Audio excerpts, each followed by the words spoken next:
This is Democracy Now!, democracynow.org, The Quarantine Report. I'm Amy Goodman. You can watch, listen, and read transcripts using our iOS and Android apps. Download them for free from the Apple App Store or Google Play Store today. This is Democracy Now! This week's apologies from the University of Pennsylvania and Princeton University for the handling of the remains of an African-American child killed by Philadelphia police in the 1985 MOVE bombing that killed 11 people, 5 of them children, come after the University of Pennsylvania Museum of Archaeology and Anthropology, known as the Penn Museum, just apologized earlier this month for holding more than 1,000 stolen skulls of enslaved people in its Morton Collection. Samuel Morton was a 19th century white supremacist researcher who directed workers to pull the bones from unmarked graves.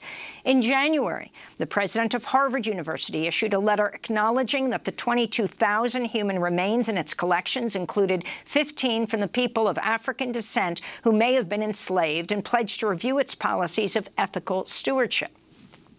For more on the growing demands for respectful treatment of African-American remains in museum collections, especially those of the enslaved, we're joined by Samuel Redman, historian at the University of Massachusetts Amherst, author of Bone Rooms, From Scientific Racism to Human Prehistory in Museums, and the forthcoming books, Prophets and Ghost, the story of salvage anthropology, and the museum in crisis.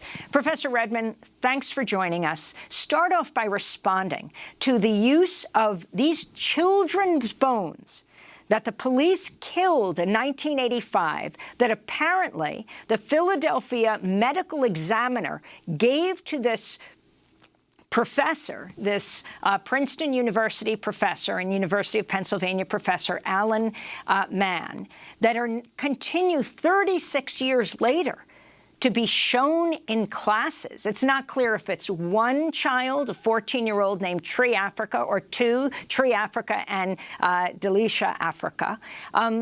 What about this? Well, first of all, thank you for having me. Let's begin by crediting the students and the protesters at Penn and at Princeton in raising their voices in response to this really troubling and gut-wrenching situation. The other thing that I think we need to say and we need to start calling for is a much larger response and a more sweeping response to this as a problem. Part of what people are only really starting to grapple with is the idea is that this is a really vast problem, that it's, there are individual instances like this that are horrific and we need to pay attention to, but it is a symptom of this much larger problem. As you mentioned, Harvard has more than 22,000 sets of human remains. The Smithsonian, according to at least one count, had more than 30,000 sets of human remains. And it's not just the large institutions. There are smaller institutions. The Denver Museum of Nature and Science had a count at one point of 120 human remains. Medical museums across the country, smaller institutions, historical societies. There are also private collections of human remains. As strange as that sounds, in some states, it's still legal to traffic in the buying and selling of human remains. I think we need a much larger, more sweeping response to this as a problem, and one that recognizes the deep history that is present, that is intimately tied into colonialism, white supremacy, scientific racism, and understand, though, that this is not just a phenomenon that was strictly confined to the 19th century. This is something that continued up through the 20th century.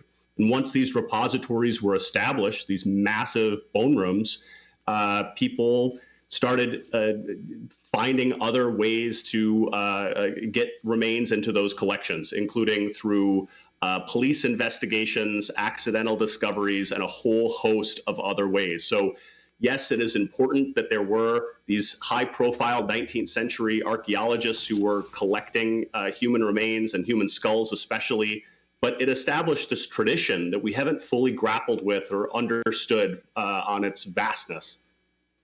So the Association of Black Anthropologists, the Society of Black Archaeologists, and the Black in Bioanthropology Collective issued a statement in solidarity with the demands of Mike Africa Jr., a second-generation MOVE family member who was 6 years old when Philadelphia police dropped that bomb on MOVE.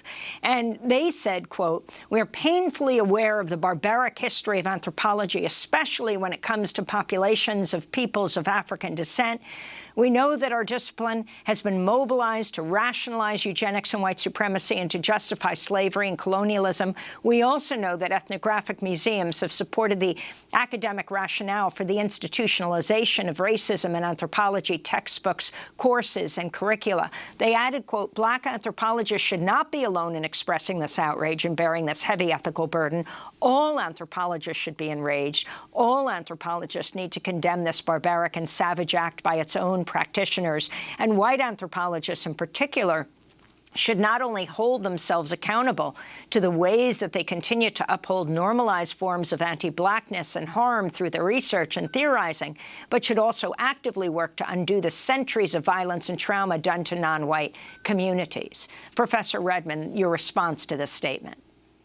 I agree with all of that, and I do think that we should turn to Black anthropologists and scientists and community leaders for leadership on this as a question and to better understand how to move forward. We have some models, but I want to point out in 1990, there was a law passed called the Native American Graves Protection and Repatriation Act, or NAGPRA.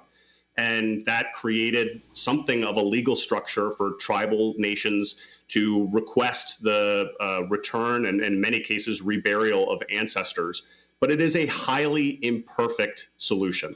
It is a law that was sort of passed, using thinking from the 1980s, progressive thinking in many respects from the 1980s, to try to do something in response to this vast problem that I've described.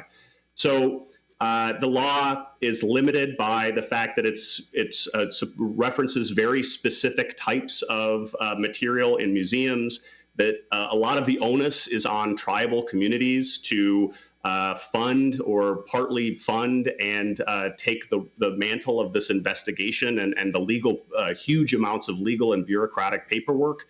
So that, in some ways, that we should think of that as like the bare minimum. And if that's the bare minimum in holding these institutions accountable, what does that look like, not just for the massive problem of indigenous remains in museums, but also for Black remains and for the remains of many other people from around the world that ended up in U.S. museums? Because NAGPRA really only deals with Native Americans that are living in what is now the United States, or Native Alaskans, Native Hawaiians, but it doesn't comprehensively deal with this as an issue. And like I say, it's an underfunded mandate. There are people that are doing hard work in repatriation offices within museums like the Smithsonian who could use more support. And especially if we think about this as a more broader, sweeping problem that requires big action in response, then maybe we can start to imagine a future where we can begin to start to address or rectify some of these horrible abuses. I want to go back to NAGPRA, the bill you talked about in 1990 Congress passed called the Native American Graves Protection and Repatriation Act, which outlined the legal procedures for the repatriation of human remains and sacred objects from federal agencies, museums, educational institutions, and state and local governments. This is Amber Hood, Director of Preservation and Repatriation for the Chickasaw Nation, explaining the reburial process and their efforts to honor and protect their ancestors. Because it was never intended for our ancestors to be disturbed, advice for how to handle such matters was not passed down. We rely on our leaders and our elders for guidance. With a pure heart and good intentions, we do our best to right a terrible wrong. The reburial team travels together and places the ancestors in the grave as part of the reburial ceremony. Leadership and elders oversee the work. A Chickasaw speaker offers a prayer and tobacco, then a song is sung in our native language. And we don't use markers for all of the reburials, depending on the situation, but these are a few that we have placed. Once we have completed repatriations in the United States, we will still have our work cut out for us because our ancestors were sent all over the world. So that's Amber Hood, Director of Preservation and Repatriation for the Chickasaw Nation. And she's referring to the Native American Graves Protection and Repatriation Act. I'm wondering your thoughts on next steps. Your response, for example, to Dana Ramey Berry, a professor at University of Texas, author of The Price for Their Pound of Flesh, who says it would be wonderful to have an African-American Graves Protection and Repatriation Act. I agree on a sort of fundamental level that we need a big sweeping piece of, I don't know exactly if this is legislation or what exactly the solution is, but NAGPRA really, like I say, it compelled many museums to begin doing what we really should think of as the bare minimum. Things like inventorying their collections and trying to know how many remains even were connected to different groups of people. And even with that, especially between the first few years of when this went down between about 1990 and 1995, there was a lot of back and forth and battling. And in my view, and I think a view shared by a lot of Native people, a lot of shell games and roadblocks being thrown up and ways in which people were maybe following the letter of the law, but not really at all following the spirit of the law. So we've seen some examples of repatriations going beyond NAGPRA, either repatriations going to Canada or to other countries, or materials that don't necessarily fall under the purview of the law. But by and large, museums will really only do institutionally what they are legally required to do. And I wanted to bring in the New York Times recently reporting that the Smithsonian Institution is considering issuing a statement about the remains it holds of African Americans. The Smithsonian's National Museum of Natural History houses the nation's largest collection of human remains. In an interview in the Times, Smithsonian Secretary Lonnie Bunch said the museum is developing new guidance with the imperative to, quote, honor and remember. Bunch added, quote, slavery is in many ways the last great unmentionable in American discourse. Anything we can do to both help the public understand the impact of slavery and find ways to honor the enslaved is at the top of my list. And of course, Lonnie Bunch was the founding head of the Museum of the Smithsonian National Museum of African American History and Culture. Professor. I want to commend Dr. Bunch because he's taken leadership on this question in, what within, I think, even from what I understand, even within the Smithsonian Institution, this has been a controversial matter. And to me, yes, this is like what Aisha said earlier, protests and talking to the media and in some ways, can compel the hand of these institutions. But I think we need to think even more concretely in what that should mean for the future. And it shouldn't be just a flashpoint here and there in recognition of these awful scenarios. It should be a more sweeping understanding of what we even have in museums. Well, we're going to clearly continue this discussion. Samuel Redman, historian at University of Massachusetts Amherst, author of Bone Rooms, From Scientific Racism to Human Prehistory in Museums. That does it for our show. Tomorrow at 1:30 Eastern Time, I'll be doing a live stream, a panel discussion with whistleblowers Dan Ellsberg and Edward Snowden on the 50th anniversary of Ellsberg's release of the Pentagon Papers. Go to democracynow.org to sign up for the event. It's free. And a very happy birthday to Anna Gold and to Ona Phillips Guerra. That does it for our show. I'm Amy Goodman. Stay safe. Wear a mask.